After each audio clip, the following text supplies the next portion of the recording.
Hi అండి. Welcome back to my channel Nohitha's వెల్. ఎలా ఉన్నారు అందరూ? నేనైతే చాలా బాగున్నాను. ఇవాళ స్పెషల్ రెసిపీ ఏంటంటే చికెన్‌తో చేసిన గార్లిక్ రోస్ట్ అనమాట. సో, ఈ చికెన్ గార్లిక్ రోస్ట్ అనేది టేస్ట్ అయితే చాలా అంటే చాలా అద్భుతంగా వచ్చింది. తప్పకుండా మీరు కూడా ట్రై చేసి టేస్ట్ ఎలా వచ్చిందా అన్నది కామెంట్ బాక్స్‌లో కామెంట్ చేయండి. చూస్తూనే ఎంతో స్పైసీగా కనిపిస్తోంది కదా! సో, లేట్ చేయకుండా ఈ రెసిపీ ప్రాసెస్ ఏంటో చూద్దాం వచ్చేయండి. ఖచ్చితంగా మీరు తప్పకుండా ట్రై చేయాల్సిన రెసిపీ అనే చెప్పొచ్చు. ఎందుకంటే ఆ జ్యూసీగా ఆ గార్లిక్ అనేది మనకి అక్కడక్కడ ఫ్లేవర్ టచ్ అవుతుంటే ఆ ఫీలే ఎంత బావుందో కదా! సో, ప్రాసెస్ ఏంటో చూద్దాం రండి. ఇప్పుడు నేను హాఫ్ కేజీ కంటే ఈ చికెన్ అయితే ఒక పావు కేజీ ఉండొచ్చనమాట. లేదు మీరు హాఫ్ కేజీతో చేసుకోవాలంటే హాఫ్ కేజీతో కూడా చేసుకోవచ్చు. పీసెస్ అనేవి చాలా పెద్ద ముక్కల కంటే కూడా ఇలా చిన్న ముక్కలుగా అయితేనే తొందరగా చికెన్ అనేది మనకి ఫ్రై అయిపోతుందనమాట. సో, పెద్ద ముక్కలుగా కట్ చేయడం వల్ల ఏమవుతుందంటే కొంచెం టైం టేకెన్ పడుతుంది. సో, ఇప్పుడు మ్యారినేషన్ కోసం చికెన్‌లోకి మనం కొంచెం పసుపుని యాడ్ చేద్దాం. అలాగే 1 టేబుల్ స్పూన్ కంటే తక్కువ అనమాట. ఒక హాఫ్ టేబుల్ స్పూన్ లెమన్‌ని యాడ్ చేసుకోండి. ఉంటే అల్లం వెల్లుల్లి పేస్ట్ డైరెక్ట్‌గా వేసుకోండి. లేదంటే అల్లం పేస్ట్ విడిగా, వెల్లుల్లి పేస్ట్ విడిగా కూడా వేసుకొని మనం కలిపి పెట్టుకోవచ్చు. సో, ఇదంతా ఒకసారి ముక్కలకి పట్టేలాగా మసాజ్ చేసుకుంటూ పెట్టుకోవాలనమాట. లెమన్ ఏదైతే ఉందో అదంతా ఆ ముక్కలన్నిటికి పట్టాలండి. అప్పుడే జ్యూసీ ఫ్లేవర్ అనేది మనకి చికెన్‌లో కనిపిస్తుంది. మళ్ళొకసారి చెప్తున్నాను. ఇందులో మ్యారినేషన్ కోసం నేను ఏమేలా ఒక అల్లం వెల్లుల్లి పేస్ట్, లెమన్ జ్యూస్, పసుపు కొంచెం అంతే. మూత పెట్టేసి పక్కన పెట్టుకోండి.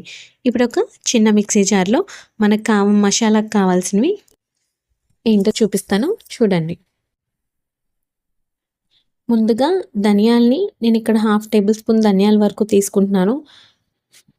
అలాగే హాఫ్ టేబుల్ స్పూన్ జీలకర్ర, హాఫ్ స్పూన్ కంటే తక్కువ ఇక్కడ మిరియాల పౌడర్‌ని యాడ్ చేస్తున్నాను. లేదు మీరు మిరియాలు వేసుకోవాలన్నా కూడా వేసుకోవచ్చు.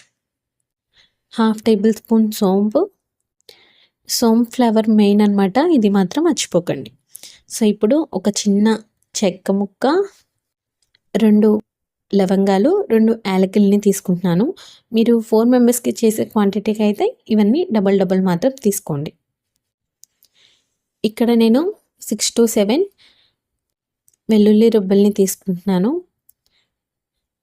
అలాగే కొంచెం సాల్ట్‌ని కూడా మనం ఈ మసాలా పౌడర్‌లోనే వేసేసుకుందాం. సో, ఫైనల్‌గా ఇందులోకి 1 టేబుల్ స్పూన్ కారంని యాడ్ చేస్తున్నాను. లేదు మీరు ఎండుమిర్చితో చేసుకోవాలన్నా కూడా ఓకే.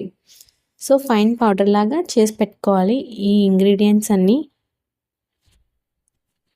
లేదు మనం ఫైన్ పౌడర్‌లా కాకుండా ఇవి అన్నీ కొంచెం ఈ మిక్సీలోకి అందకపోతే లైట్ వాటర్ వేసన్నా మనం ఇలా గ్రైండ్ చేసి పెట్టుకోవచ్చు.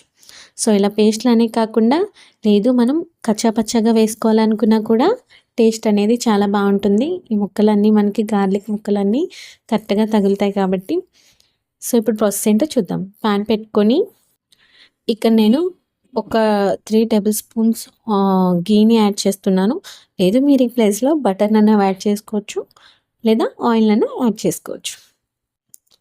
సో, ఈ నెయ్యి అనేది కొంచెం మరిగిన తర్వాత ఇందులోకి ఆహ్, చిన్న సైజ్ ఉల్లిపాయని ఒకటి తీసుకొని దాన్ని చిన్న చిన్న ముక్కలుగా చాప్ చేసి తీసుకుంటున్నాను.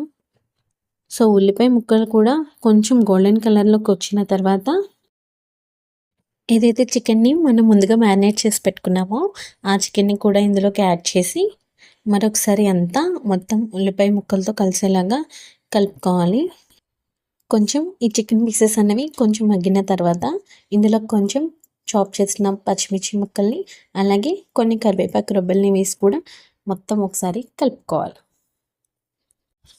ఈ స్టేజ్‌లోని ఒకవేళ మనం ముక్కలు గనుక వేగకపోయి ఉంటే లైట్‌గా వాటర్‌ని కూడా యాడ్ చేసి ఒక 5 మినిట్స్ మూత పెట్టేసి కూడా మనం సిమ్‌లో పెట్టి కొంచెం దీన్ని దగ్గరికి అయ్యేలా చూడొచ్చు.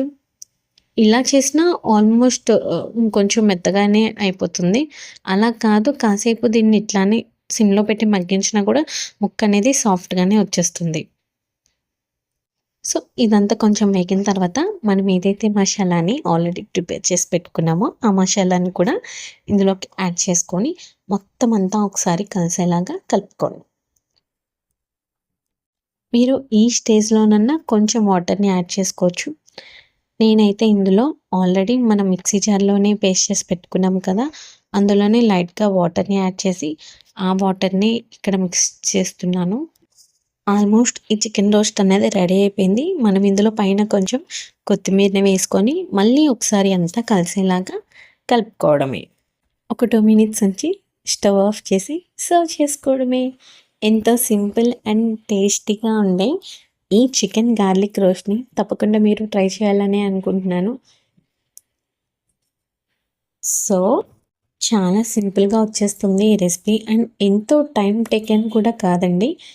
ఇది వెంటనే అప్పటికప్పుడు చేసుకోవాలన్నా కూడా మనం చాలా సింపుల్‌గా ఈ రెసిపీని ప్రిపేర్ చేసేసుకోవచ్చు.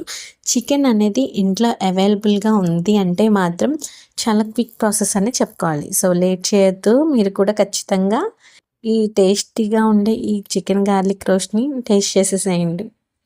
ఇందులో మనం టేస్ట్ చేసినప్పుడు ఎక్కడ మనకి ఈ సోంపు ఫ్లేవర్ అనేది తగలదు. కానీ అది ఇందులోకి మెయిన్ సీక్రెట్ ఇంగ్రీడియంట్ అని చెప్పాలి. అలాగే గార్లిక్ పీసెస్‌ని ఎక్కువ యాడ్ చేసుకున్నా కూడా ఆ గార్లిక్ టేస్ట్ అనేది కూడా చాలా బావుంటుంది. ఎందుకంటే నేమ్ వచ్చేసే అది కదా! Chicken garlic రోస్ట్‌ని. సో, తప్పకుండా ఏది మిస్ చేసినా ఈ రెండిటిని మాత్రం మిస్ చేయొద్దు. ఎంతో ఈజీగా ఉండే ఈ రెసిపీని తప్పకుండా ట్రై చేసి ఎలా వచ్చిందా అన్నది కామెంట్ బాక్స్‌లో కామెంట్ చేయండి. ఇలాంటి మరిన్ని వీడియోస్ కోసం నా ఛానల్‌ని ఇప్పుడే సబ్స్క్రైబ్ చేసుకోండి.